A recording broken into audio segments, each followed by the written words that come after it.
আমাদের মধ্যে অনেকেই আছি আমরা যারা ক্রিশ্চিয়ানো রোনাল্ডোর সমালোচনা করি তার অ্যারোগেন্ট আচার আচরণের কারণে। কিন্তু আপনি কি জানেন 2011 সালে যখন ইউরোপের গোল্ডেন বুট CR7 জিতেছিলেন, পরবর্তী সময় 2017 সালে সেই গোল্ডেন বুটটাকে তিনি নিলামে তুলেছিলেন এবং নিলামে তোলার মাধ্যমে 1.2 মিলিয়ন পাউন্ড আয় হয়েছিল।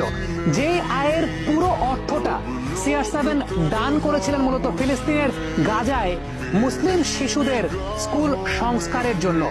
এই যে এই ধরনের আত্মনিবেদনের জায়গাটা, কিংবা একজন ফুটবলার তার ফুটবল খেলার বাইরেও এরকম কর্মকাণ্ড করছেন, এগুলো কিন্তু প্রত্যেকের জন্য একটা অনুকরণীয় দৃষ্টান্ত। শুধুমাত্র